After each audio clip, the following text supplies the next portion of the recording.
The movie is set in 1967 and we're somewhere outside of Las Vegas. Area 51, perhaps? And Dr. Evil over here has the deadliest assassins in his room, but none of them are able to kill Austin Powers. And because his cat gets upset, he lights them up. Mr. Bigglesworth is the second best cat name, by the way. He allows 2 of them to live. I'm not even going to attempt to pronounce their names. And set them out to get Austin. Cut over to Austin and he's living every guy's dream. Definitely not mine though. He's picked up by Mrs. Kensington and video called by this guy named Basil Exposition. I imagine he's going to do a lot of exposition for us. Dr. Evil is planning a trap for you tonight at the Electric Psychedelic Pussycat Swingers Club. The EPSC. Cut over to the club and honestly this looks like a whole lot of fun. I'm jealous. Austin, we've got to look for Dr. Evil. I've got an idea. What the heck? Oh my god. It turned out to be a man, but they actually switched out actors. This is the kind of movie we have. Oh my god. They defeat him, but before they can get any information, Dr. Evil kills him. So they chase after, but he puts himself in a freezing pot and is pretty confident he'll meet Austin in the future. Dr. Evil escaped and had himself cryogenically frozen to return at a time when free love no longer reigned. Joke's on you. It never rained. 30 years have passed, so now we're in 1997. And this commander gets a call about a UFO in the shape of a big boy. So the commander figures out who it is. And he sets off to England. Basil is exposing to us that Austin froze himself as well in case Dr. Evil should ever return. So they thaw him out. Not Loki.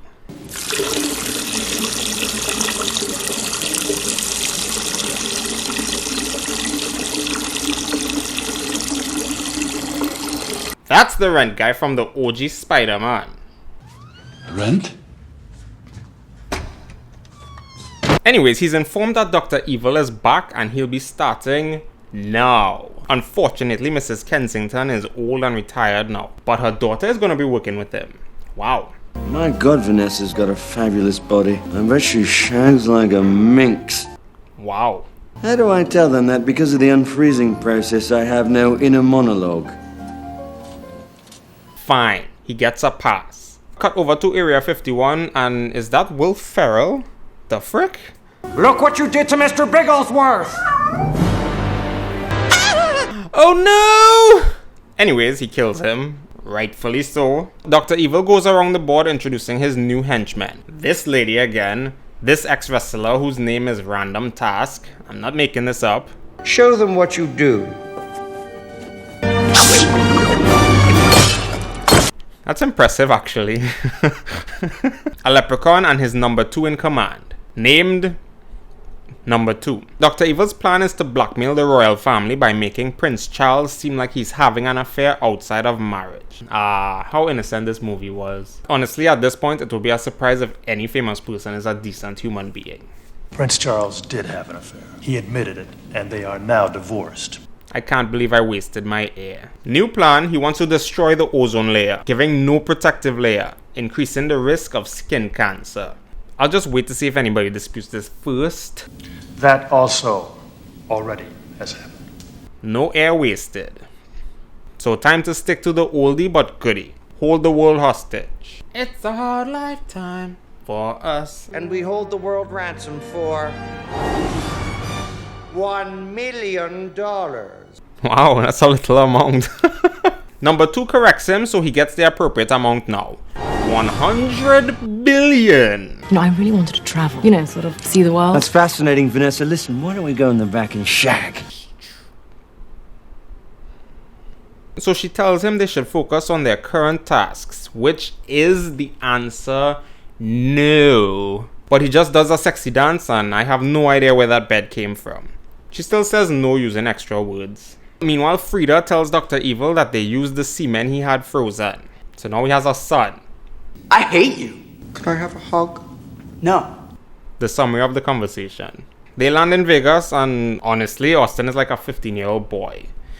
Only more horny.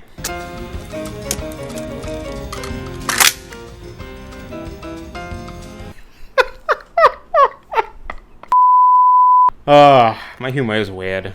I somehow didn't record some parts of the movie, so bear with this voice for a bit. Vanessa informs Austin that there's a company named Verticon that might be linked to Dr. Evil, and he conveniently comes across number 2 playing blackjack. This is my Italian confidential secretary. Her name is Alata Facciana. I have nothing to say for this TBH. Number 2 goes to the little boy's room and Austin tells Vanny to stay close to Alata. Meanwhile, he heads to the bathroom and just sits for some reason, but it's a trap.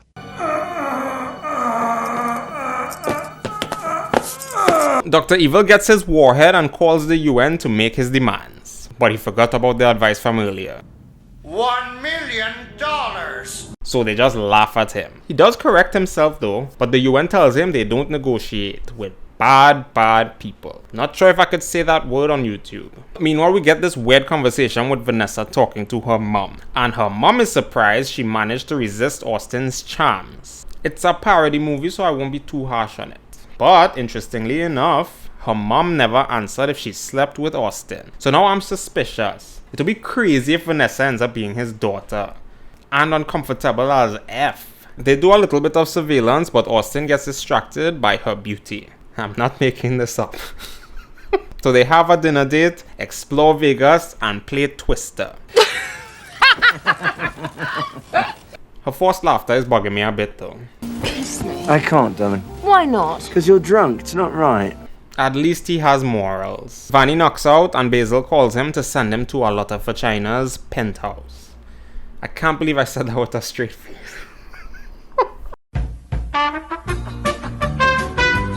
Because he wants him to find out about Project Vulcan. He easily sneaks into the penthouse and grabs some shots, but then he hears her coming and charmingly gets some information from her about drills. But before he can learn more, she slips into something more comfortable and invites him in the hot tub. I was waiting for something to happen, but they just shag. I'm proud and very disappointed. Dr. Evil doesn't like how close Austin is getting, so Frida says she has the ultimate weapon to defeat him.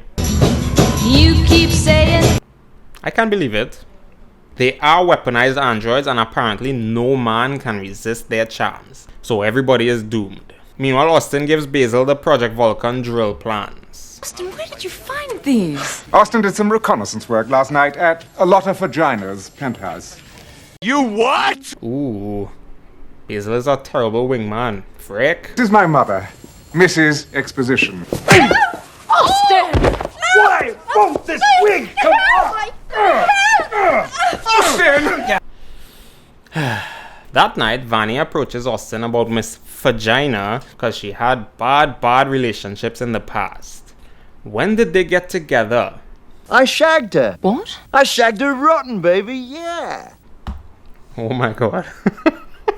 Vanessa gives him a lecture about times being changed now, and he can't just randomly shag anyone, anywhere anymore. Vanessa, you're everything to me.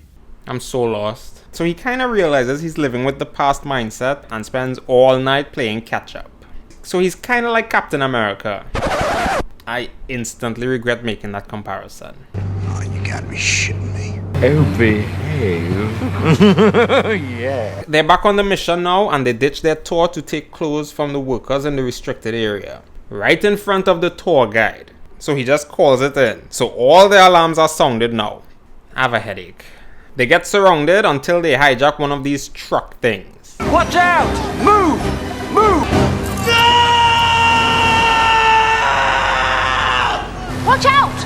Watch out! Why? It's funny how they stop and get off just after they ran him over. Anyways, they make it out, but they're knocked out by random task and transported to Dr. Evil's lair. He calls the UN again and explains that his drill will dig to the Earth's core and cause every volcano to erupt on Earth. So only some places will be in danger then. Now they have no choice but to pay the ransom. I'm going to place him in an easily escapable situation involving an overly elaborate and exotic death. Yeah, I guess Scott is the audience in this situation, because they really should just shoot him, you know? Evil proceeds with his original plan of putting them in a tank with sharks that have lasers attached to their heads. But again, number 2 informs him they don't have sharks anymore because they're an endangered species now, so they couldn't get any. What do we have? Sea bass.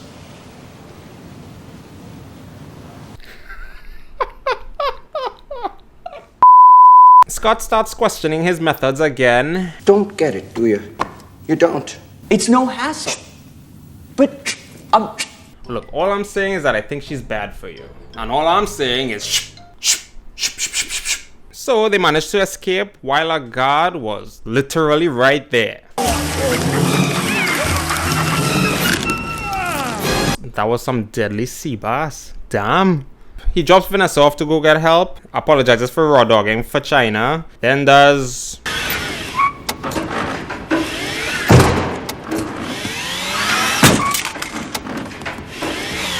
this. You know, I genuinely forgot about these androids. They use this pink smoke on him to get him distracted and forget about Dr. Evil's plans. He still tries to escape anyway, but they say he can't resist them. So he proceeds to show them who really can't resist who. Wow. Vanessa! Oh no! He goes on to explain the situation and she actually believes him. So all is right with the world then. Evil Gang starts up the drill, but they get interrupted.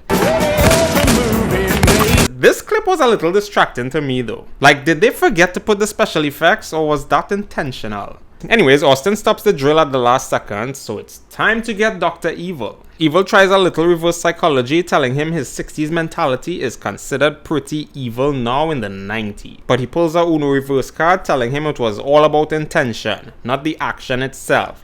Which kind of makes sense actually. But Vanessa is held hostage by his Italian. So Austin holds Scott hostage. Kill the little bastard, see what I care.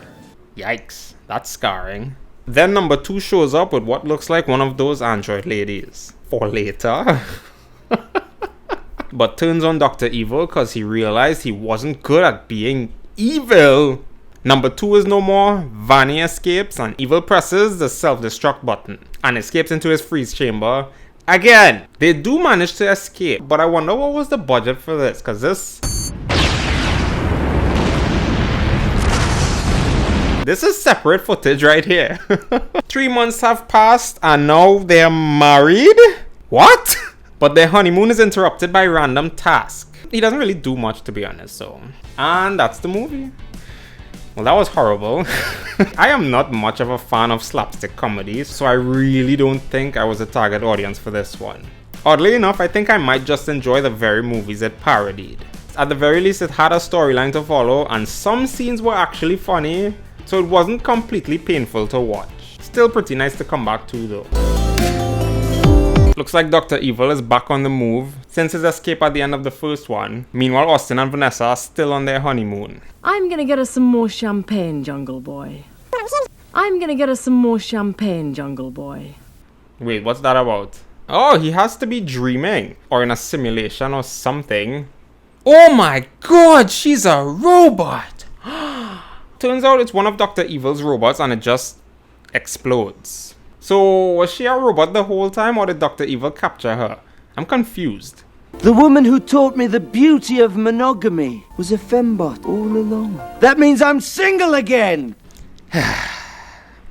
So he prances around naked in public with the most conveniently placed items ever.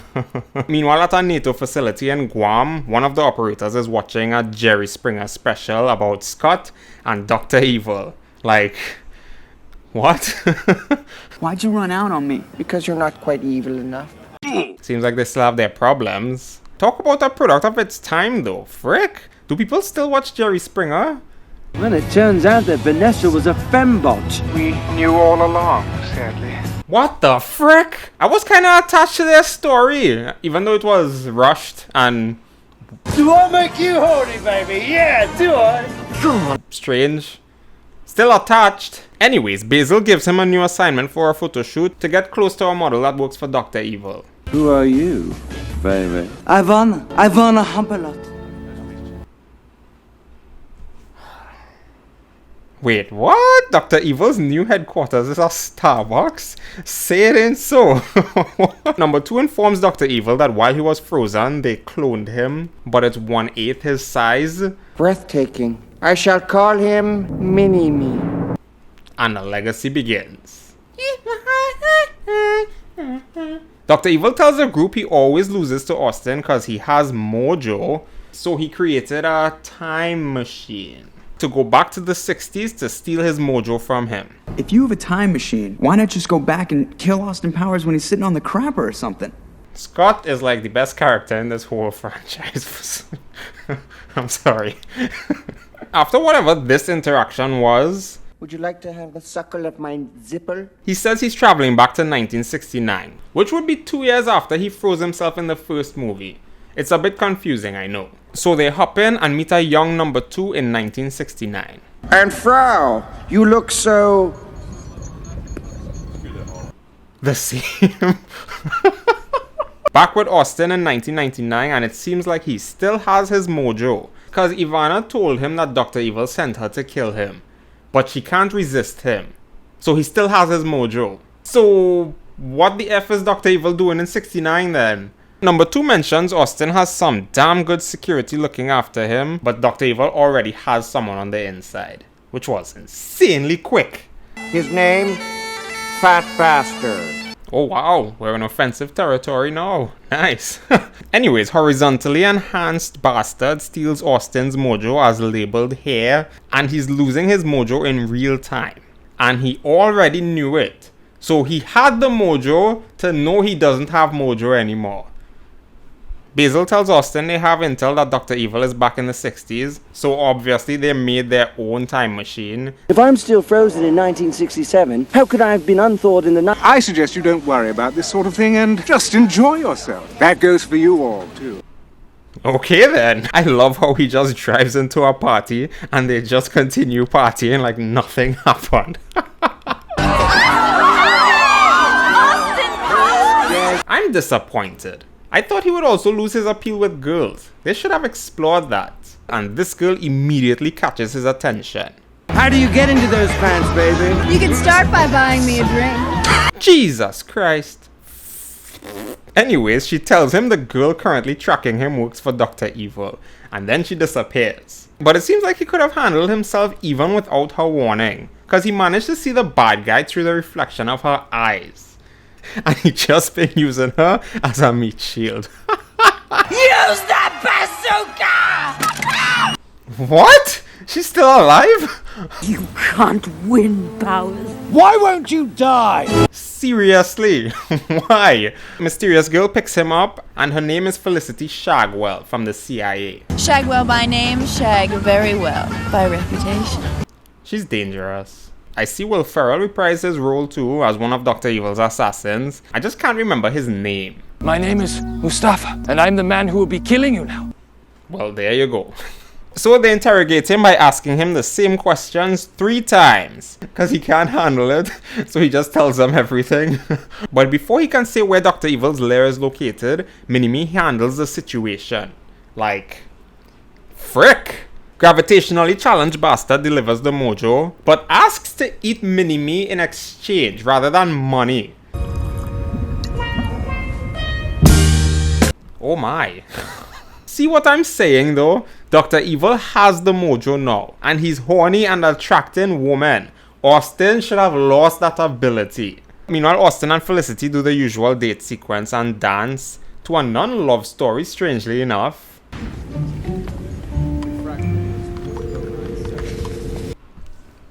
Oh no. This is an insanely awkward conversation, and they promised it wouldn't get weird, but it got weird.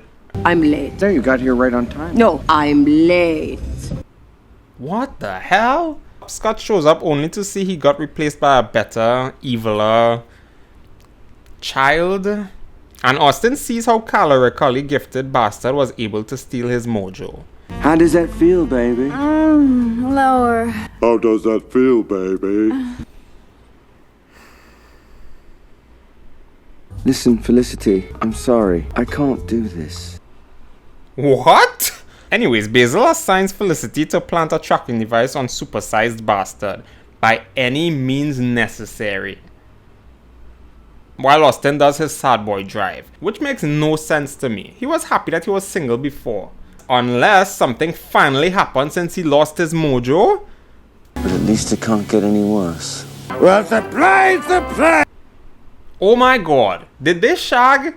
Anyways, Dr. Evil is finally moving forward with his plan, which is putting a laser on the moon aimed at Washington, D.C. And he calls it a Death Star. I've lost my mojo. So that's why you... Yes! Finally, something. So great. Well, there's something I should tell you too. Oh no. Oh god, they did shag. But before she can tell Austin, the homing device narrows down the location. But he just pooped it out.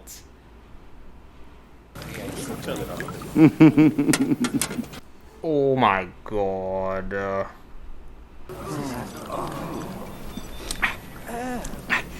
It's a bit nutty. No! So Dr. Evil calls the president to notify him on his plan. $100 billion. An improvement at least. But they laugh at him because that amount of money doesn't exist yet. So damn. So Dr. Evil proceeds to show him a demonstration of how it would look. But that was footage from Independence Day.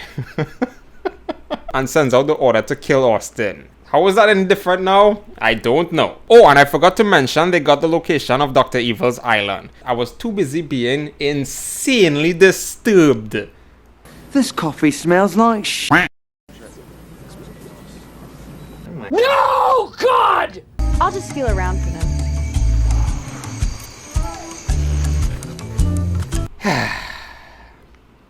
Anyways, after a long viewing party, they finally capture them. This is my associate, fat bastard, Felicity. I think you two may have already met. Oh no, it's even worse that he didn't hear it from her. Felicity would never sleep with you, right? Oh god, this is painful. So he rubs his mojo in Austin's face and sends him to a jail cell. And Scott just absolutely hates that he keeps doing that. Meanwhile, Dr. Evil goes to the moon in a giant pee-pee. I guess Man of Steel took notes. Oh, hell no, man. What the fuck? What do we do? Why don't you just shank fat bastard again? Salty! She gasses him up and he forgives her. Okay. What do you think of these, my man? Oh, me!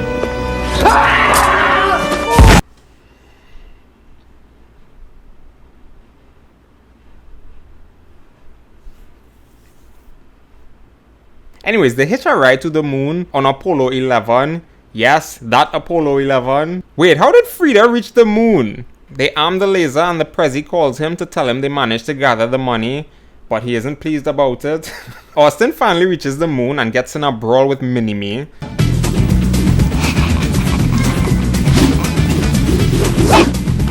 But he's losing. He was dangerous, but he does manage to send him out into space, so victory. Uh-oh, Felicity is captured though, but he only had the time to save the world. Felicity! Wake up, Felicity! Wake up! Well, damn. I love you, Felicity. What the frick? I give up. Wow, he managed to shoot Dr. Evil? Frick, he's out for blood. Anyways, Dr. Evil tells him he can go back in time to save Felicity instead of actually trying to kill him. So he takes him up on that offer. He heads back to 10 minutes ago and saves her. And to be honest, I actually forgot about that whole Mojo storyline. What the frick? Alright, he can just go back in time again. Or not. Felicity tells him he never needed his mojo, cause he had it all along. So they head to 1999 and Dr. Evil escapes. FB interrupts them. I ran out of names. But he's quickly stopped and Dr. Evil retrieves Mini-Me. And that's the movie. Okay, somehow I enjoy that one a little bit more than the first one. I don't know I'm sorry. It was just about the same antics, but I think I just gave up and enjoyed it for what it is. A parody. So nothing to say about it. It had some funny moments, some very disturbing ones, but generally an enjoyable watch. We start off strong with Austin mid-mission in his Jaguar. Knowing these movies, he's probably off to some party. With style.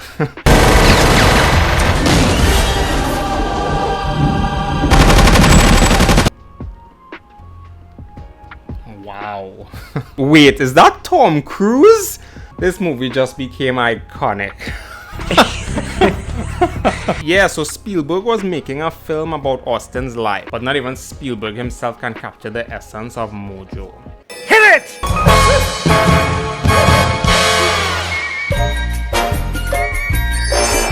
Ah, so dumb. I love it. Alright everybody, music video take 2. It's Britney Spears! Well, I didn't see that one coming. How much was the budget for this movie? We already have a lot more cameos than the last 2 films. And it just started. Anyways, back at Dr. Evil's evil Hollywood base, number 2 brings Dr. Evil up to speed on how business has been going. TLDR, they started a talent agency, so now they have assistants. Hi, I'm number 3. Whoa! Oh yes, I do remember this bit.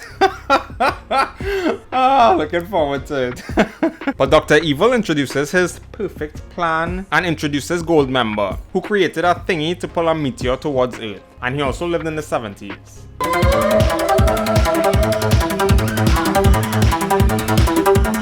So back to some more time travel shenanigans. But not before Dr. Evil picks on Scotty a lot more.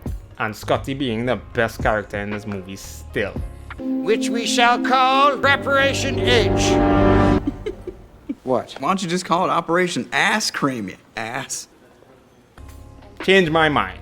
Uh-oh, my guy got caught before he can even execute his plan. Well, that puts a hole in his Preparation H plan. And he gets sentenced to 400 years in prison. What? They're gonna revive him until he finishes his sentence? Actually, that's not a bad idea. So thanks to his efforts, Austin gets knighted by the Queen. Now, I don't know much about England except this. Lad, are you dumb? Are you getting rude to man? That's what you get, fam. Yo. Yeah, blood. But I'd imagine that's the highest honor. Come on, Dad, stand up and take a bow. Oh no. Wow, these people are mean.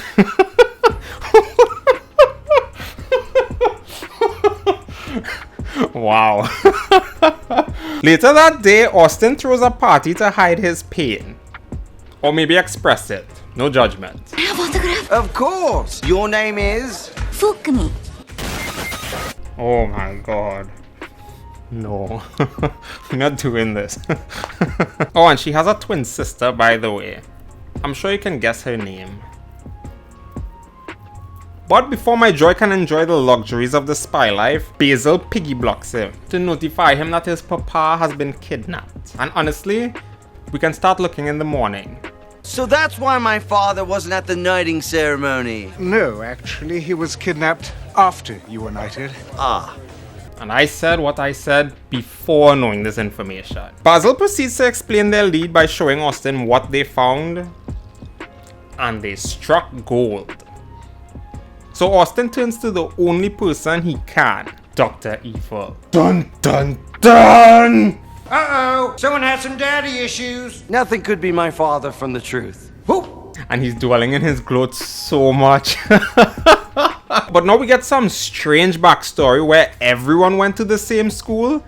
That's kinda insane, but it kinda makes sense too. Seriously though, I wouldn't have minded watching this movie with them being younger and in school. With these same actors, of course, because they did a pretty good job. Stand up, Dad. Take a bow. Dad? Ah! Oh, frick. It really could have waited till the morning. Damn. Anyways, Dr. Evil offers a trade for the information about Goldmember, which is to transfer him to a regular prison where he can be with Mini-Me. We all know it's a trap, but what choice does he have?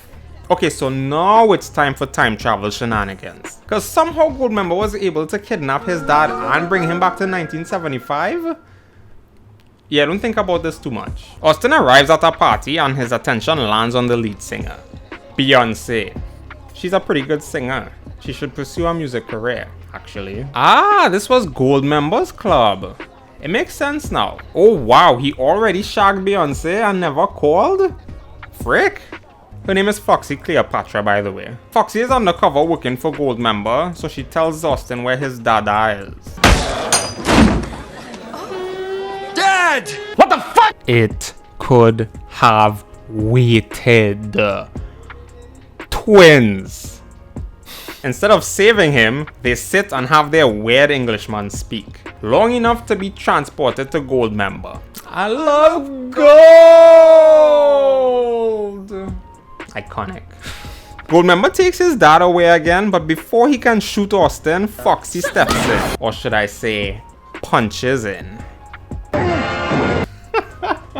I'll see myself out. But Gold Member escapes to 2002, the original year. So back to the future now. Back at prison, Frida visits Evil to give him a key to escape. But before he does, we get the best segment in this movie that's actually been stuck with me all these years. Then let me put it to you this way, cuz.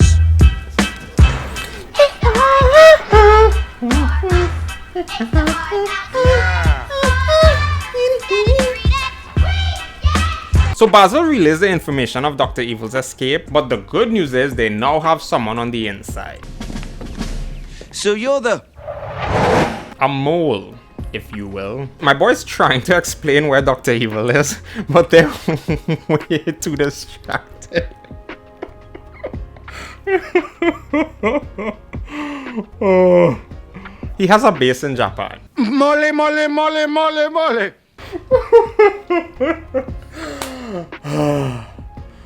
That was just too good.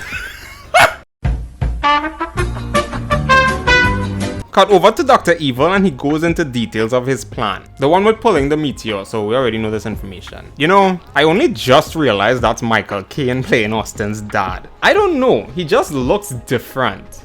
I don't think I've ever seen him younger. Anyways, Austin follows their lead at a sumo arena, and the lead ends up being Fat Bastard from the second movie. Damn. Who they happen to see sneaking an envelope to this Japanese guy.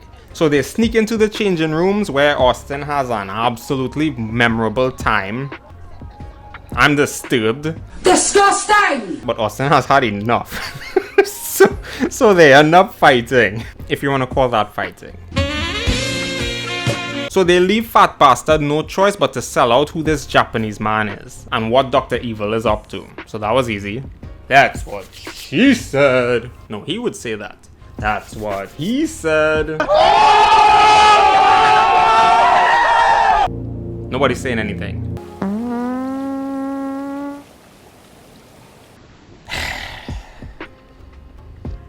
Scotty brought Dr. Evil a present.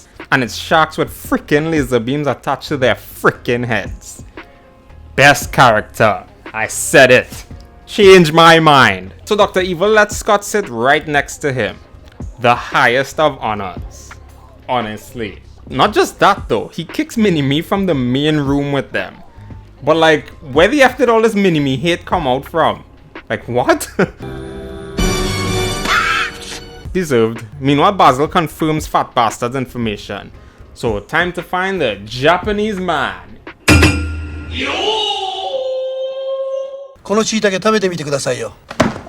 Please eat what? Wait. He said, please eat some shiitake mushrooms. Only in an Austin Powers movie. Anyways, that was a complete waste of time because apparently he can't help them. So, time to do it the spy way. Sneaking. And killing. Okay, this part had no contribution to the story, but honestly, it was just way too good.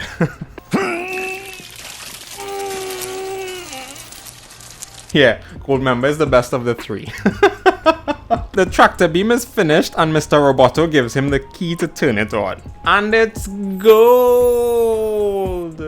But before they get to properly intervene, Gold Member distracts them with Austin's dad so he can escape. Well, he saves him from having a smelting accident on his Yoo-hoo. So they chase Gold Member, but end up getting into way too much chaos themselves. Run! It's Godzilla! It looks like Godzilla, but due to international copyright laws, it's not. Dude, we should run like it is Godzilla! So many scenes from this is living in my head rent-free. Frick! I'm surprised Goldmember didn't lose them, to be honest. And he leads them straight to the submarine base. Perfection. But Austin and his dad can't come to an agreement on what the plan should be. And he actually just wants to undermine Austin. You know, I think being frozen damaged your brain. Whoa! What the frick? Austin gives him a piece of his mind, but honestly, it's like trying to talk to a brick wall. Actually, the brick wall would listen. And Dad's solution is for them to just go separate ways. Talk about an ungrateful deadbeat. Frick! On the brighter side, Mini-Me has switched sides. He's a good guy now. Strangely enough. But Austin didn't get informed of this information. Which is warranted, to be honest. I'll come to tell you the good news.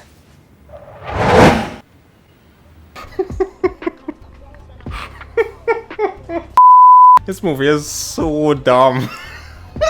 Wow, what a makeover. I'm speechless. Anyways, Dr. Evil calls up whoever this is and makes his demands. 1 billion, gajillion, fifillion. In the gajillions this time. Blah blah blah, bluffing, blah blah blah, demonstration. So now they're taking him seriously, I think. Meanwhile, the Austin trio sneaks onto the sub. A bunch of weirdness happens and Austin is caught. But Mini-Me escapes, thankfully. Before Dr. Evil can show a demonstration to Austin, the key is gone! Oh wow, turns out Foxy and Mini-Me turned the tables. So Dr. Evil is the hostage now. Damn. I'm afraid you can't do that. I have to protect my son. What? The frick? Yeah, so turns out Austin and Dr. Evil are actually brothers. Like, blood related. So this just got even more complicated. No wonder they look alike. Got him! Of course, I'm gonna have to wait until I see all the facts. Daddy!